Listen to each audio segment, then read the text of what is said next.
பசுபதி போடுறா பட்டாசு அப்படின்னு சொல்லிட்டு பயங்கரமாக டான்ஸ் ஆடிட்டு கெத்தாக வீட்டுக்குள்ளே வர்றாரு. காவேரி விஜயம் அப்போ தான் வீட்டுக்குள்ளே என்ட்ராகிறாங்க. என்னடா இவங்க இவ்வளோ டான்ஸ் ஆடி ஹாப்பியாக வந்துட்டுருக்காங்கன்னு பார்த்தா ராகினி அஜயோட டான்ஸ் ஆடிட்டு மாலையும் கழுத்துமாக வந்துட்டுருக்குறாங்க.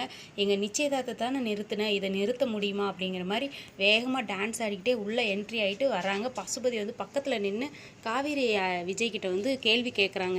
எத்தனை ட்ரிப்பு என் பொண்ணோட திருமணத்தை நீ நிப்பாட்டி இருக்கிற, இப்போ நிப்பாட்ட முடியுமா? கல்யாணமே ஆயிடுச்சு, இப்போ நீ என்ன பண்ண முடியும் அப்படின்னு சொல்லிட்டு ராகினி அதை காட்டுமா அப்படின்னு தாலி எடுத்து நக்கலாக காட்டுறாங்க. ராகினி பயங்கரமாக டென்ஷன் ஆகுறாங்க. காவேரி அஜய் இதெல்லாம் பார்த்துக்கிட்டே இருக்கிறாரு. பசுபதி பயங்கரமாக டயலாக் பேசிகிட்டு இருக்கிறாரு. அஜய் இதெல்லாம் கவனிச்சிட்டே இருந்துட்டு அவர் என்ன பேச போகிறாருன்னு தெரியல.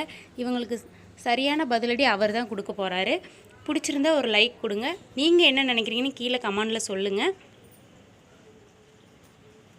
நம்ம சேனலை சப்ஸ்கிரைப் பண்ணுறவங்க பிடிச்சிருந்தா சப்ஸ்கிரைப் கொடுங்க.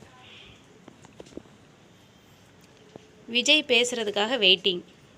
யாரெல்லாம் நினைக்கிறீங்களோ கீழே கமெண்டில் சொல்லுங்கள்.